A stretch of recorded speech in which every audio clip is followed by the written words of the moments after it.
이민수의 경제토크 IM증권 이창한 이사님 오셨는데요. 전기차의 업황 개선이 기대가 된다고 하십니다. 그 얘기를 들어보겠습니다. 캐즘 얘기는 뭐 이 촉각한 얘기가 아니라 그런 단어 가능하면 쓰자고 쓰지 말자 그러셨고, 근데 어쨌든 간에 정말 업황이 개선되고 실적이 좋아지는 때를 기다리고 있는 거잖아요. 2차전 네. 전기차.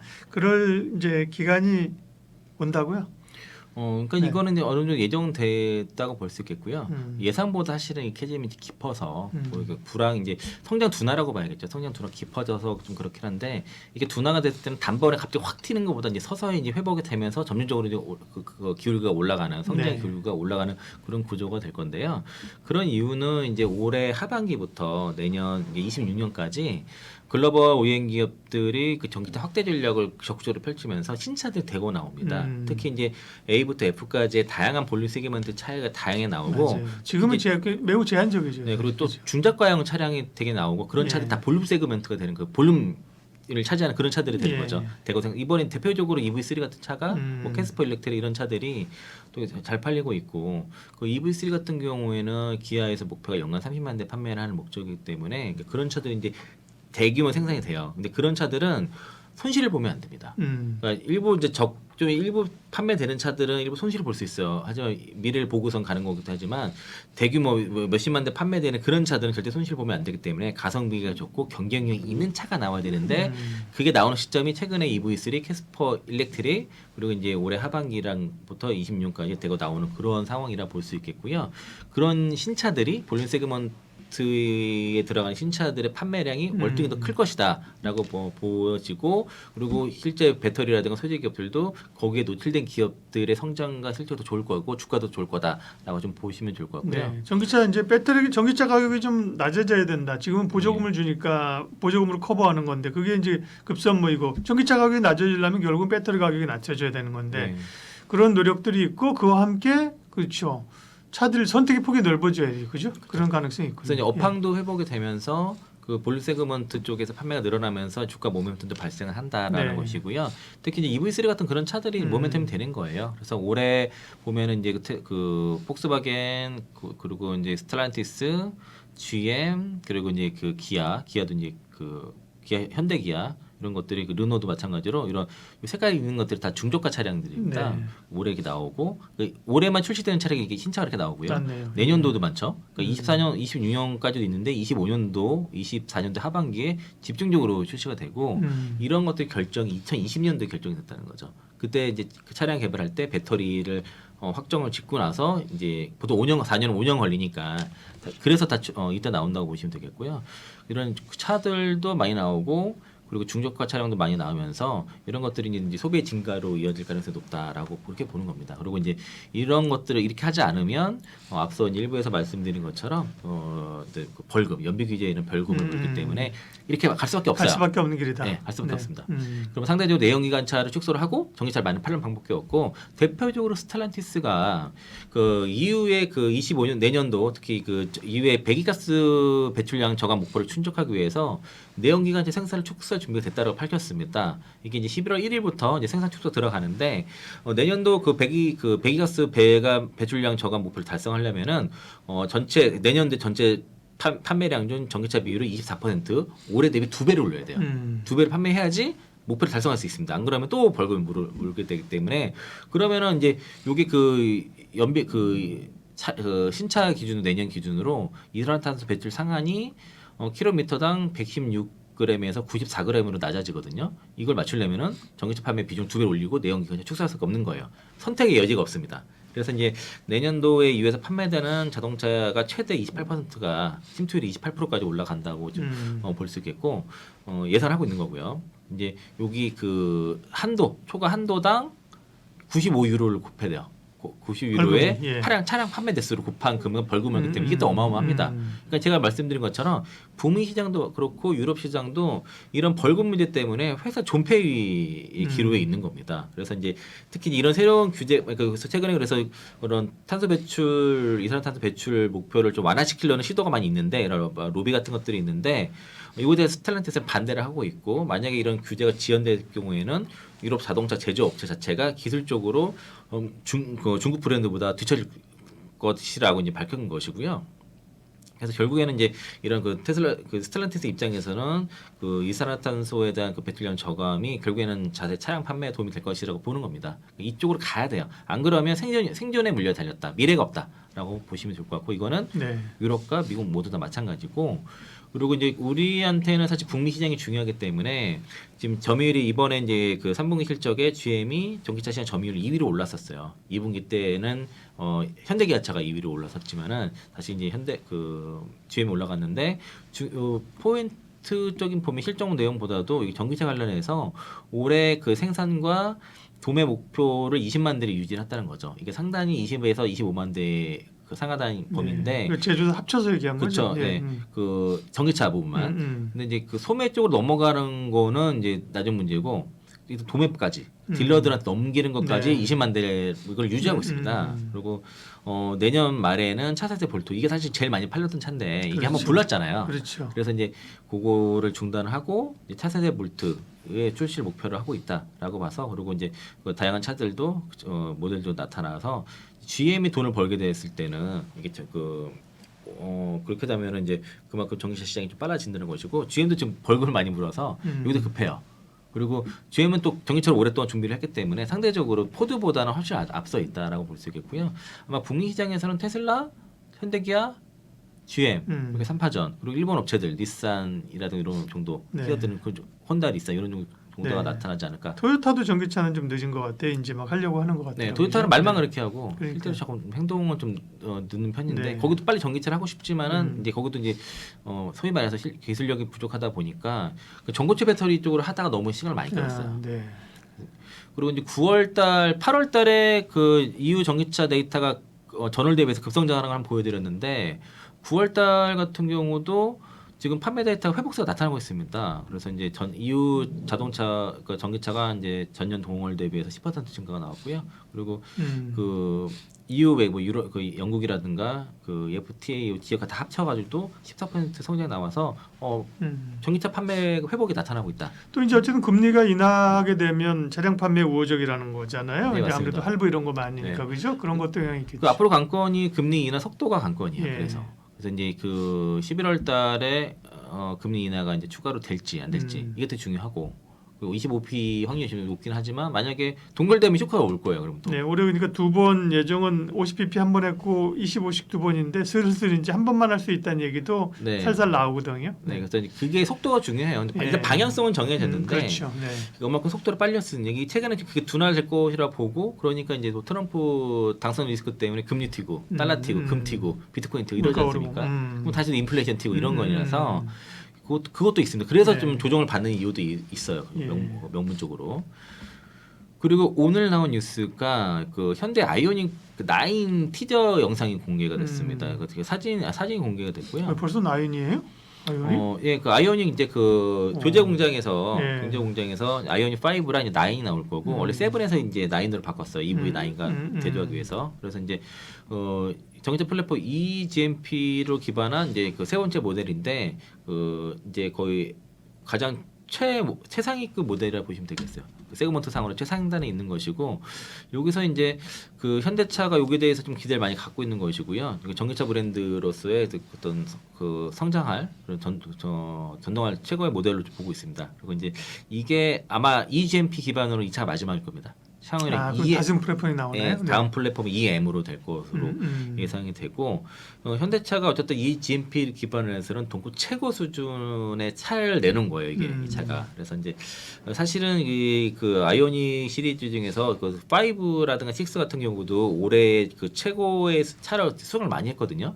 그 다음 차라고 볼 수 있겠고 아마 이 라인업 아이오닉 5, 6, 9 이렇게 라인업을 가게 되면은 현대차도 굉장히 좀 기대가 좀 된다고 보시면 좋을 것 같고 이게 만약에 된다고 그랬을 때 그럼 현대차의 영업이익률이 지금 8에서 9% 분기별로 유지를 하게 되는데 그렇게 되면은 그게 이제 앞으로 관건이 그 영업이익률을 계속 유지하는 데 중요한데 그게 된다면 지금 현대차가 되게 싼 구간이라고 볼 수도 있을 겁니다. 그러니까요. 뭐 현대차 나온 길에 얘기 좀 하면 사실은 뭐 밸류는 그죠? 엄청 뭐 실적 잘 나고 있고 뭐 이번 실적은 기대만큼은 좀 아니었지만 기아 같은 경우 사실 뭐 테슬라보다도 이익률이 높고 그런데 그죠? 네. 그런데 글로벌리 이제 좀 저평가되어 있는 거랑 함께 현대차도 이제 현기차도 아까 잠깐 얘기한 것처럼 전기차 속도를 내다가 지금은 약간 좀 이제 속도 조절을 하는 느낌이거든요. 현기차의 전략은 어떤 걸까요? 그러니까 현대기아차 같은 경우에는 전동화 가장 준비가 잘 된 것 같고요. 예.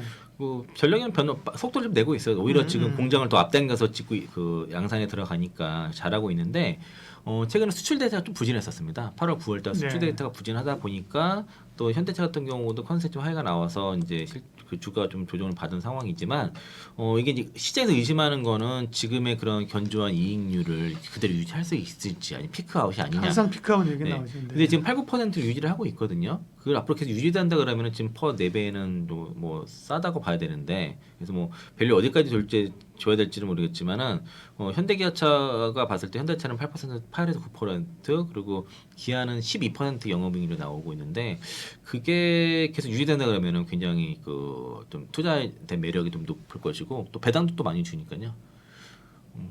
그래서 이제 현대기아차에 대해서도 여기 정민 사모님이 또 말씀을 하셨는데 앞으로 이제 현대기아차가 저행차 라인업을 확대를 크게 하는 거죠. 지금 앞서 보여드린 것처럼 아이오닉 시리즈도 있고 제네시스 프리미엄 시리즈도 있고 기아는 EV 시리즈로 쫙 들은 거죠. 그리고 또 이제 PBV를 해가지고 그 다목적 차량 그 전기차도 좀 앞으로 좀 나오기 때문에 굉장히 다양한 그 모델들이 나올 거예요. 현대기아차 쪽에서는. 그리고 플랫폼도 굉장히 뛰어난 품질이 우수하고 굉장히 신뢰성을 갖는 그런 차들이 앞으로 나와서 굉장히 안정적인 성장이 향후에 가능하다라고 좀 보는 것 같고요.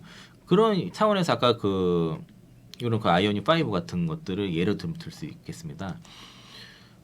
아이오닉 9 아까. 나인 네, 같은 네, 경우. 네. 그래서 이제 그러다 보니까 이제 현대기아차 쪽에 들어가는 배터리 기업들이 뭐 지금 기아는 SK온이라 많이 하지만 현대도 SK온이라 많이 하거든요. 근데 거기 엔솔도 지금 들어가고 SDI하고도 하게 돼요. 그래서 이제 엔솔 같은 경우도 최근에 이런 그 수주가 막 늘고 있다는 거죠. 대규모 수주 것들이 나타나는 것들이 아마 이런 수주 계약들이 계속 좀 나타날 것이기 때문에 단순히 이런 이제 그 국내 현대기아차의 성장은 지금 보면 경쟁력이 있는 상황이고 차가 와도 잘 나오잖아요. 그런 상황이고 또 미국에서 그 중국 기업들도 견제를 주고 있고 그런 관점에서는 지금 특히 이제 내년 같은 경우도 좀 경쟁적으로 지금 전기차 출시를 많이 하려는데 여기서도 지금 현대기아차가 월등히 플랫폼에 앞서 있다 보니까 그래서 네. GM도 동맹을 같이 맺은 거죠. EM 플랫폼을 아무로 향후에는 공유를 할 것으로 보여져서 네. 그래서 저는 현대차는 뭐 GM하고도 손잡고 그죠? 그렇죠. 그래서 토요타 회장하고도 같이 좀 만나고 그죠? 토요타는 뭐그 수소차 될까 모르겠네요. 그러니까요. 네. 그러니까 앞으로는 북미 시장에서는 테슬라의 점유율을 GM과 이제 현대 기아차가 상당히 뺏어올 것으로 보여져서 이 3파전일 가능성이 높다라고 좀 판단하고 있습니다. 네, 전기차 업황이 어쨌든 시간은 걸리는 거지만 서서히 개선되고 있다는 말씀을 해주셨고 그러면 이제 정리 한번 해볼게요. 2차 전지에 대해서 사실 최근에 꽤 반등이 왔었고 최근에 왔던 반등은 LG 에너지 솔루션 이제 셀 중에서도 LG 엔솔 중심으로 해서 기관 외국인 수급 보고 반등이 좀 오지 않았습니까? 네. 이후에 이제 2차 전지를 또 대선 끝나고 연말 내년 넘어가면서 전략적으로 타이밍상 전략 그다음에 이 소재 쪽은 최근에 좀 약했단 말이에요, 그죠? 섹터별 전략 마무리 좀 해주십시오. 네. 그러니까 다시 또 돌아가야 되는데 금세이시를 하고 가야 돼요. 네네. 그렇기 때문에 이제 네. 그 시장의 조정과 특히 2차 전지 섹터 주요 종목의 조정이 컸던 거는 엔솔 같은 경우는 수주가 계속 나왔기 때문에 가장 견조했던 거고 네. 원통형 배터리 관련된 수주의 대장주인 뭐 TC 스틸 같은 경우는 가장 셌거든요. 그렇죠. 상승폭이 제일 커요. 네. 거의 80% 가까이 저점대가 올라와서 컸다고 보여지는데 정확히 10월 10일부터 조정이 나옵니다. 코스닥이 급격하게 빠지기 시작한 게 10월 11일이 그 중간 보궐 선거 사전 투표일이었거든요. 그래서 이제 사전 투표일 전에 그 민주당에서 금투세에 대한 결론을 낼 것이라는 시장의 기대감이 있었고 그래서 아무런 얘기 나오지 않으니까 오후장부터 빠지기 시작했어요. 그리고 이제 사전 투표일 당일 그 다음 날에도 아무런 얘기 없으니까 우리 보궐선거 그죠? 네, 교육감 선거. 그래서 그 추가적으로 또 하락이 나왔고 그리고 그 교육감 선거에서 만약에 민주당 그 진보 후보가 이기게 됐을 경우에는 민주당에서 강행 가능성이 있다는 또 얘기가 좀 시장에 돌았습니다. 또 좀 진보가 이기다 보니까 선거 다 끝나니까 더 빠지기 시작했어요. 그러면서 계속 그러고 나서부터는 이제 선거 끝나고 얘기할지 않을까 싶었는데 또 안 그랬고 또 국감이 끝나면 얘기하겠다 해서 또 안 됐고요. 네. 그렇게 계속 미뤄왔어. 그러다가 지금은 연말 얘기 나오기 시작한 거고. 음. 그러니까 1년의 과정에 봤을 때는 계속 이렇게 끄는 이유가 아까 말씀드린 것처럼 그 정치공학적으로 밀당을. 예산안에 대한 협상 카드로 협상 지렛대로 살 가능성이 높다. 그리고 그러네요. 그리고 이제 이재명 대표 입장에서는 그런 뿐만 아니라 아직은 대표지만 비명계 의원들도 많이 있기 때문에 그들을 다 아우르기 위해서는 지금 시점에서 그들 도움이 필요한데 금수세를 폐지한다 할 수가 없는 거예요. 현재적으로. 그러면은 현실적으로 제가 아까 설명을 드린 것처럼 이제 그 예산안 자동 부의가 되는 시점이 12월 1일이라고 하면 12월 2일에 채용 결정이 났지 않습니까? 그럼 데드라인은 12월 2일인 거예요. 그러면 12월 2일까지는 금태세 관련해서 결론이 날 거다. 앞으로 한 달이 남은 거고, 그리고 그 11월 달에는 이벤트가 많은 게 이제 일단 대선이 11월 5일에 대선이 진행되니까 누가 되든지 간에 결론이 나는 거지 않습니까? 만약에 해리스가 될 경우에는 2000년 쪽이나 신재생 에너지 쪽에서의 지금 왜냐면 트럼프가 될 거라고 거의 보기 때문에 눌려 있었죠. 네, 깜짝 그 강세가 굉장히 세게 나올 수가 있어요. 주도주 역할을 할 것이고 그렇죠. 트럼프가 된다 하더라도 지금 다 빼딱꼼뿔 현상이 일어나서 다 반영이 되고 있다는 거예요. 상당히. 그리고 이제는 트럼프 리스크는 신기에 불과하다라고까지도 애널리스트가 얘기하는 상황까지 온 거예요. 그러니까 거의 다 반영됐고 오히려 불확실해서 해소로 보는 경우도 많고 그것 때문에 빠질 수는 내가 밑에서 사겠다는 사람 생각도 상당히 있기 때문에 의외로 그게 오히려 그 트럼프 수혜주 종목들이 급락을 하고 그렇지 않은 것들이 처음에 빠졌다가 이제 급반등이 나오고 이럴 수도 있는 거라서 모르는 겁니다. 가봐야 하는 문제라서 11월 달은 그런 중요한 이슈들이 많고 예산안도 있고 또 이제 그 11월 8일이 이제 에코프로 그룹의 에코 프렌들리 데이가 그날 있기 때문에 그럼 에코프로 그룹 주의 향후 장기 그 성장 전망 재무 목표라든가 장기 성장 전략에 대해서 얘기해서 그게 사실은 2차 전지 쪽에 특히 소재 업체들의 바로미터들이 가장 상당히 높거든요. 에코 프로그램의 전략을 LNF는 좀 뜨뜻미지근해서 시장의 반응이 그렇게 좋지는 않았는데 가장 관심이 많은 게 에코프로 그룹이기 때문에 11월 8일과 그러면 11월 5일, 8일 굉장히 빅 이벤트들이 앞두고 있다는 거죠. 그래서 이제 그런 상황에서는 그런 종목도 갖고 계신 분들은 좀 기다려 보시면 좋을 것 같고 그리고 금수세 문제가 왜 영향이 있냐면 거래대금이 급감이에요. 오늘 그렇죠. 장중 오늘 마감 거래량이 4조 중반입니다. 코스닥이요. 네, 코스닥이 4조 3,800억인가 뭐 그럴 거예요. 예. 올해 들어 최저입니다. 그리고 코스피 코스닥 합쳐서 14조가 안 돼요. 4조 6천억이네. 4조 6천 8조 7천억, 4조 6천, 네. 13조밖에 안 되네. 야. 14조가 안 돼요. 그럼 올해 최저예요.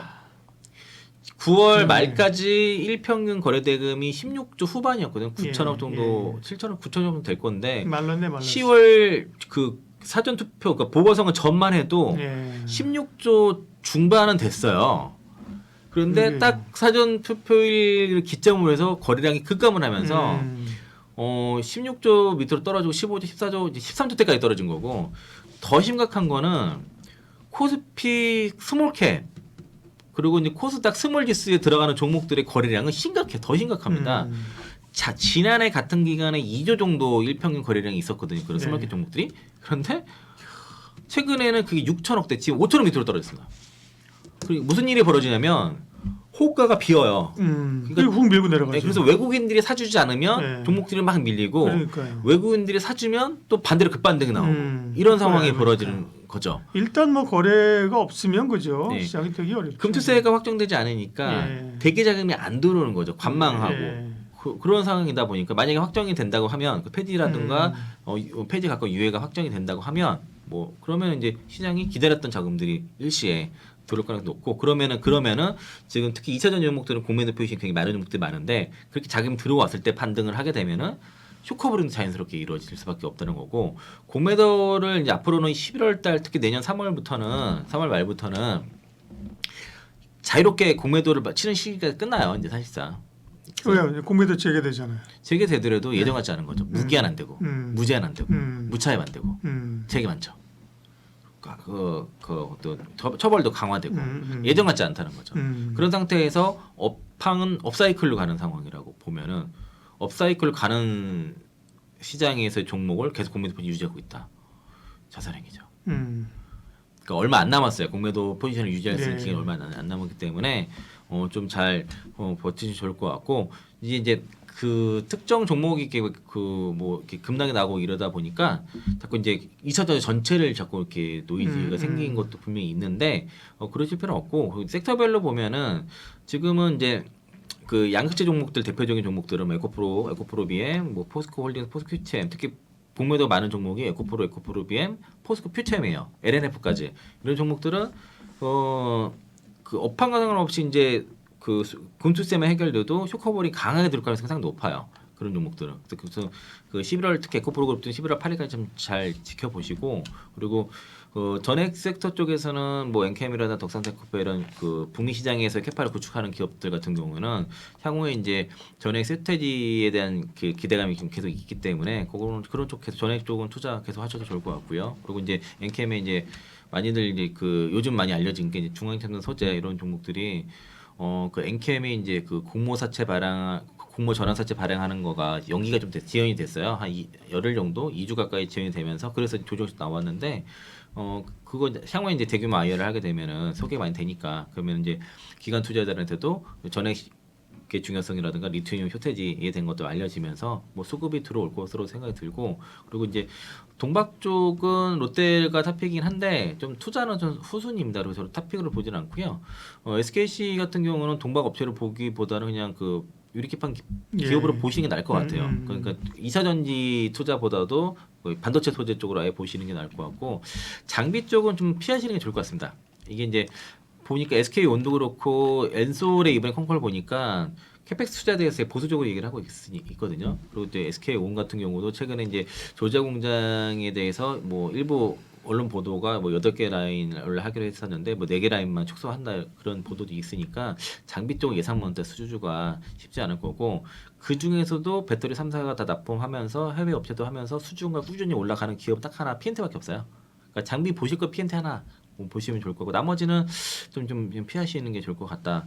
보고 있고요. 셀은 여전히 엔솔이 탑픽인데 SDI는 내년에는 좋을 것 같아요. 왜냐면은 지금 그 올해까지는 모듈에 대해서만 AMP를 받았지만은 올해 이제 연말부터는 일부지만 이제 그 셀에도 받게 되고 내년부터는 이제 스텔란티스 조인트 벤처라든가 이제 그 북미 그 공장들이 본격 가동되면서 AMP가 급증하기 때문에 SDI 같은 경우도 이제 내년부터는 그 AMP 수혜주로서 상당한 실적의 증가가 있으니까 뭐 투자 관점에서는 뭐 괜찮을 것 같다라고 보고 있습니다.